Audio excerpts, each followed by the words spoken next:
எல்லோருக்கும் எல்லாம் வளமும் செல்வமும் புகழும் கிடைக்க வேண்டும் என்று எல்லாம் வல்ல இறைவனை வேண்டி வணங்கி உங்கள் அபிமானமான ஜோதிடர் கே.எம். ரவிக்குமாரின் அன்பு வணக்கங்கள். 2026ஆம் ஆண்டின் ஆங்கில புத்தாண்டு நல்வாழ்த்துக்கள் அனைவருக்கும். 2026ஆம் ஆண்டினுடைய தனுசு ராசி பலனை பற்றி நாம் காண்கிருக்கின்றோம். தனுசு ராசி குரு பகவான் ஆதிக்கம் செலுத்தும் ராசி, காலச்சக்கரத்தின் 9ஆம் வீடு, 12 ராசிகளிலேயே 9ஆம் ராசியாக தனுசு ராசி அமைகிறது. குரு பகவானுடைய கட்டுப்பாட்டில் வைத்திருப்பவர். தனுசு ராசி என்பது தனித்துவம். எந்த ஒரு விஷயத்தையும் உள்நோக்கத்தோடையும் அவர்கள் பேசக்கூடிய ஒவ்வொரு கருத்தும் தெளிவான முறையிலையும் முடிவெடுக்கக்கூடியவர்கள் தான் தனுசு ராசிக்காரர்கள். அவர்கள் வார்த்தை அன்பு போல் இருக்கும். இலக்கை நோக்கி அவங்க எந்த ஒரு விஷயத்துக்காக முக்கியத்துவம் கொடுக்கிறார்களோ அதற்காக அவங்க திறமையாக செயல்படக்கூடியவங்க தான் தனுசு ராசிக்காரர்கள். அதே போல தனுசு ராசியினுடைய பலன் இந்த 2026ஆம் ஆண்டில் எப்படி இருக்குதுன்னு நம்ம பார்க்க போகிறோம். முதல்ல 2026ஆம் ஆண்டினுடைய கிரக நிலைகள் எப்படி இருக்குது தனுசு ராசிக்கு அப்படி பார்த்துட்டோம்னா, தனுசு ராசியில் பார்க்கும்போது 7ஆம் இடத்தில் குரு பகவானும் 9ஆம் இடத்தில் கேது பகவானும் 4ஆம் இடத்தில் சனி பகவானும் 3ஆம் இடத்தில் ராகு பகவானும் அமைந்திருக்கிறார். தொடக்க காலத்தில் தனுசு ராசியிலேயே சூரிய பகவான், சுக்கிர பகவான், புதன் பகவான், செவ்வாய் பகவான் இந்த 4 கிரகங்களும் தொடக்க காலத்தில் ஜென்ம ராசியிலேயே சஞ்சாரிக்கிறாங்க. கோச்சார பலனா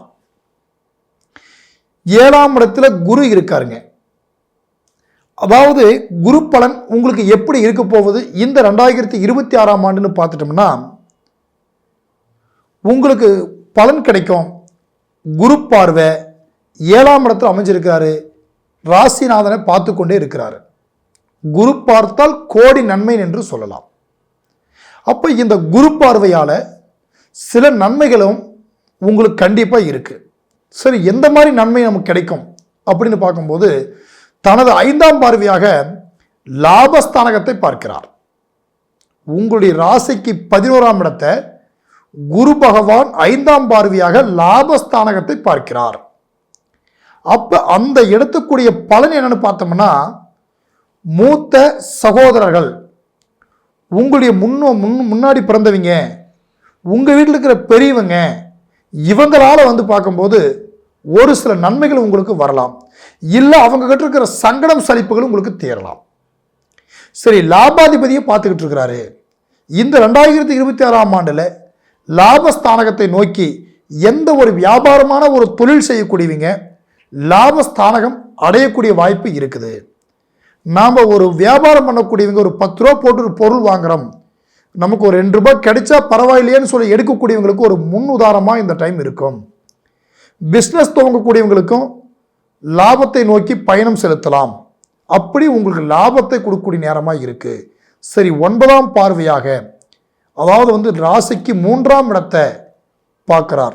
சகோதர ஸ்தானகன் முதலே சொன்னது போல சகோதரருக்குள்ள இளைய சகோதரர்களோ மூத்த சகோதரர்களோ அவர்களுக்கிட்ட இருக்கிற பிரச்சனை, சலிப்பு, சங்கடங்கள் இதெல்லாம் கொஞ்சம் தீரும் வாய்ப்பு இருக்கிறது. ஒற்றுமை வரும்.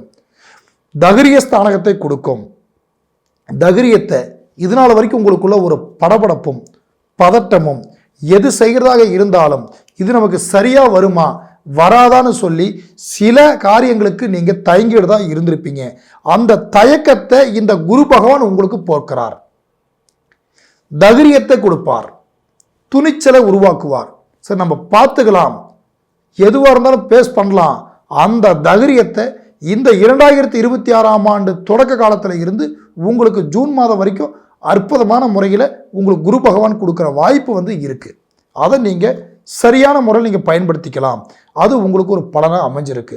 அடுத்தது பார்க்கும்போது உங்களுக்கு மீண்டும் ஜூனுக்கு மேலே குரு பகவான் பயிற்சி பெற்று ராசிக்கு 8ஆம் இடத்துல உச்சமடைகிறார். ராசிக்கு 8ஆம் இடத்தில் உச்சமடைகிற குரு பகவானுடைய 5ஆம் பார்வையாக விரயஸ்தானகத்தை பார்க்கிறார். அப்போ உங்களுக்கு பார்த்தீங்கன்னா தேவையில்லாத விரயங்களை தவிர்க்க முடியும், தேவையில்லாத செலவில் நீங்கள் தவிர்க்க முடியும். அதற்கான வாய்ப்புகளும் உங்களுக்கு அப்போ கொடுக்கும்.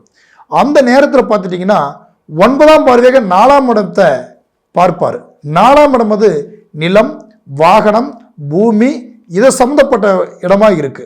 அப்போ சுகஸ்தானகம்னு சொல்லுவாங்க. சுகம் என்பது மனதுக்கு ஒரு அமைதி. நீங்க பட்ட போராட்டங்கள் இருந்து உங்களுக்கு ஒரு அமைதி கிடைக்கும், ஒரு பொறுமை கிடைக்கும். எந்த ஒரு விஷயத்தையுமே உங்களால் ஒரு ஒரு தெளிவு பிறக்கக்கூடிய நேரமா அந்த நேரம் உங்களுக்கு இருக்கும். சரி, நீங்க ஏதாவது ஒரு பூமி வாங்கலாம், ஒரு நிலம், வாகனங்கள், ஏதாவது புதுசாக ஒரு வாகனங்கள் வாங்கலாம். அந்த மாதிரி எண்ணங்களும் உங்களுக்கு அப்போ உங்களுக்கு உருவாக்கி கொடுக்கும். அப்போ நீங்கள் அதை செய்கிறதா இருந்தாலும் உங்களுக்கு மிகவும் சிறப்பான முறையில் அந்த காலகட்டங்கள் உங்களுக்கு அமையக்கூடிய வாய்ப்பாக உங்களுக்கு இருக்கு. உங்களுடைய ஒரு ராசி அடுத்தது பார்க்கும்போது சனி பகவான் உங்களுக்கு என்ன பண்ணுறான்னு பார்த்துட்டீங்கன்னாங்க, தனுசு ராசிக்கு 4ஆம் இடத்துல சனி பகவான் நிற்கிறார். அப்போ இந்த குரு பார்வை வர வரைக்குமே உங்களால் புதுசாக போய் ஒரு பூமி, நிலம், வாகனத்தை உருவாக்கலாங்கிற இடத்துல கொஞ்சம் சற்று தாமதமாக தான் உங்களுக்கு அது முடியும். இப்போ அதனால தான் நான் சொன்னேன், உங்களுக்கு அந்த குரு ஜூனுக்கு மேலே இடைப்பயிற்சி ஆகி குரு பார்வை அங்கே வரும்போது தான் உங்களுக்கு அதுக்குண்டான பலன் கிடைக்கும்னு சொல்கிறது. அப்போ உங்களுடைய ராசியில் பார்க்கும்போது அடுத்தது 7ஆம் பார்வையாக 10ஆம் இடத்தை, தொழில் ஸ்தானத்தை பார்த்து கொண்டிருக்கிறார். அப்போ உங்களுக்கு இதுக்கு முன்னாடி இருந்தே திருக்கணித பஞ்சாங்கத்தை படி உங்களுக்கு இந்த ஒரு 5 மாத காலகட்டத்திலேருந்தே உங்களுக்கு பார்த்தீங்கன்னா தொழிலில் கொஞ்சம் நெருக்கடிகள் இருக்கும், தொழிலில் கொஞ்சம் சிரமங்களையும் உங்களுக்கு கொடுத்துட்ருக்கும். அதாவது தொழில் பண்ணக்கூடிய இடத்துல வேலை செய்கிறவங்களுக்கு பார்த்தீங்கன்னா சில டென்ஷன், அங்கே சில ப்ரெஷர் இருக்கும். இது எல்லாம் உங்களுக்கு இருக்கு. சனி பார்வை 10ஆம் இடத்துக்கு இருக்கு. ஆனால் 10ஆம் அதிபதியானவர் புதன் பகவானுக்கு குரு பார்வை இருப்பதனால் இப்போ உங்களுக்கு பார்த்தீங்கன்னா இந்த ஜனவரி தொடக்கத்தில் இருந்து அதிலிருந்து கொஞ்சம் மாற்றங்கள்ங்கிறது கண்டிப்பாக நிச்சயமாக உங்களுக்கு இருக்கும். சில இடத்துல சில டென்ஷன் இருக்கலாம்.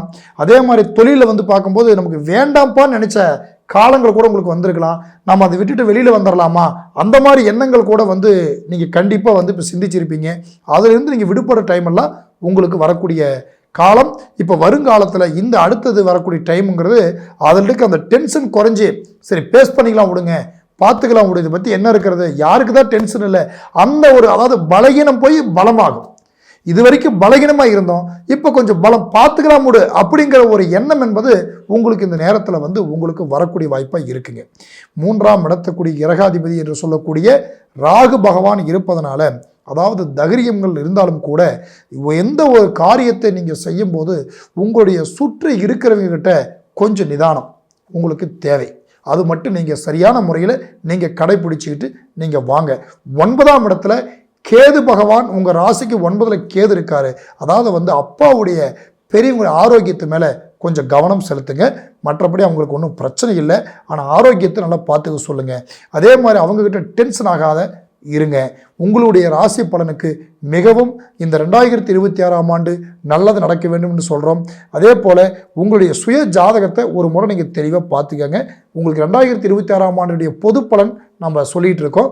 உங்கள் சுய ஜாதகத்தை ஒரு முறை பாருங்கள். ஜாதகம் பார்க்கணும்னு எண்ணம் உள்ளவங்களுக்கு கீழே என்னுடைய மொபைல் கான்டாக்ட் நம்பர் இருக்குது, நீங்கள் தாராளமாக எப்போ வேண்டாலும் கான்டாக்ட் பண்ணலாம். வேறு ஏதாவது சந்தேகங்கள் கேட்குறதா இருந்தாலும் நீங்கள் கான்டாக்ட் பண்ணலாம். நன்றி, வணக்கம், வாழ்க வளமுடன்.